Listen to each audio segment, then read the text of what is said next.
একজন বয়স্ক মাওলানা হঠাৎ করে চুল টুল কালার করে তারপর টিকটকার হয়ে গেল। ভালো করে খেয়াল করুন, আল্লাহ রাব্বুল আলামিন যে কিছুদিন আগে তিনি ওয়াজের মঞ্চে বসে স্টেজ মাতাতেন, আর এখন তিনি টিকটকে বসে টিকটক আইডিতে ভিডিও করে টিকটকটা মাতাচ্ছেন। একটা সময় তার ওয়াজ মাহফিল দেখার জন্য, তার মুখ থেকে ইসলামের বাণী শোনার জন্য হাজার হাজার মানুষ গিয়ে ভিড় জমাতো। কুমিল্লার মুসলমান মনে রাখতে হবে, আজকে রাত্রে যদি আমি ওমর ফারুক আল আজমিকে যদি গ্রেফতার করা হয়, নবীর জন্য যদি আমার জীবন চলে যায়, তাহলে আমি মনে করি এর চাইতে আমার জীবনের বড় মাহফিল কোনোদিন আমার জীবনে হতে পারে না। কথা বলেন ঠিক কিনা? অসংখ্য মানুষের পছন্দের একজন মাওলানা ছিলেন এই ওমর ফারুক। তবে হঠাৎ করে তার মধ্যে কি এমন ঢুকে পড়লো তিনি টিকটকার হয়ে গেল। স্ক্রিনের মধ্যে আপনারা যে লোকটাকে দেখতে পাচ্ছেন, হাসি খুশি চুলটাকে কালার করে স্মার্টলি সবার সামনে উপস্থাপনা হচ্ছে, সেই লোকটাই একদিন ইসলামের বাণী ছড়াতে মুখ দিয়ে আজকে তিনি টিকটকের মধ্যে ছাপরিগিরি করছেন। আপনাদের সবার কাছে একটা বিনীত রিকোয়েস্ট ভাই, এই ভিডিওটি শেয়ার করে দেন যাতে করে প্রত্যেকটা মানুষের কাছে বার্তাটি পৌঁছে যায় এবং মানুষ যেন এটা নিয়ে প্রতিবাদ করতে পারে। তার মতো আলেম মাওলানা যদি এই ধরনের কাজগুলো করে থাকে, তাহলে অসংখ্য মানুষ তার থেকে ইন্সপায়ার হয়ে তারাও কিন্তু চুল টুল কালার করে টিকটকের মধ্যে ভিডিও করবে। তারা টিকটকে ভিডিও করুক আর যে কোনো প্ল্যাটফর্মে গিয়ে ভিডিও করুক, একজন আলেম মাওলানা মুখের মধ্যে বড় বড় দাড়ি রেখে সেই সকল দাড়িগুলোকে কাটিং করে আবার একটা গু কালারের চুল করার পরে তাকে দেখতে কেমন লাগছে ভাই? কি সুন্দর একটি চেহারা লেবাস নিয়ে তিনি ওয়াজ মাহফিলের মধ্যে গিয়ে ওয়াজ করতেন। তবে আজকে তার পরিবর্তন দেখার পর আমরা মুসলমান হিসেবে আমাদের প্রত্যেকের হৃদয়ের মধ্যে গিয়ে আঘাত করেছে। আমরা কখনো এটা নিয়ে চুপ করে থাকতে পারি না। কষ্টের পরে আমি আল্লাহ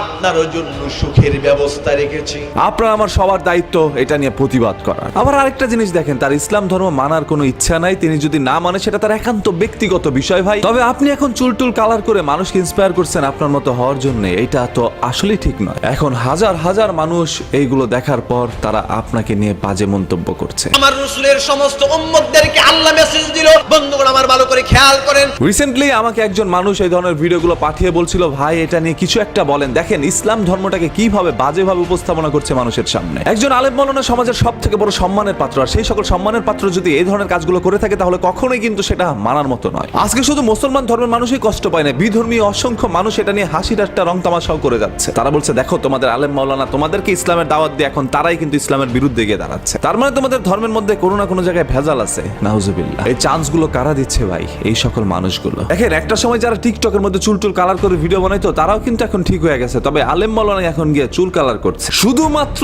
ভাইরাল হওয়ার নেশায়। তারা ইসলামটাকে তাদের একটি খেলার প্রোডাক্ট হিসাবে বেছে নিয়েছে। ওমর ফারুক আল আজমি এই মাওলানা কিন্তু একটা সময় ইসলামের বাণী ছড়াতেন, হাজার হাজার ভক্ত ছিল তার। সেই সকল ভক্তগুলো এখন তার চুল কালার করা অবস্থায় তাকে দেখছে এবং সেই হাজার ভক্ত থেকে শখানিক ভক্ত নিজেরাও চুল কালার করেছে। যেহেতু অসংখ্য মানুষ তাকে আইডল মানে, সেহেতু তিনি যা করবে তারাও কিন্তু তাই করবে। আজকে একজন মুসলমান হয়ে আপনি কিন্তু এটা নিয়ে চুপ করে থাকতে পারবেন না। কমেন্ট বক্সটা উন্মুক্ত আছে, সেখানে তো মূল্যবান মতামত জানাবেন। সেই ছাড়া ভিডিও করে প্রত্যেকটা মানুষ সব জায়গায় ভিডিওটা ছড়িয়ে দিবেন। এই ধরনের কোনো মানুষ যদি আলেম মাওলানা থেকে হঠাৎ করে চুল টুল কালার করে সাপরি হয়ে যায়, তাহলে অবশ্যই তাদেরকে আমরা কখনো প্রাধান্য দিব না, তাদেরকে কখনোই আমরা উপরে তুলে দিব না। আদারওয়াইজ আপনার আমার এই পবিত্র সুন্দর ধর্মটা বিকৃত হয়ে যাবে। আমি জানি না একজন আলেম মাওলানা হঠাৎ করে কেন তার চুল টুল কালার করে ফেললো, কি এমন হয়েছিল তার জীবনে। আপনি একজন আলেম, আপনি সমাজের সব থেকে বড় সম্মানের পাত্র। আপনাকে সম্মান যদি মানুষ না করতো তাহলে বড় একটি স্টেজের মধ্যে নিয়ে আপনাকে ওইখানে বসাইতো না। আপনাকে তো আমরা সবাই মন থেকে ভালোবাসি, আর যা কিছু করে ফেলেছেন সেটা নিয়ে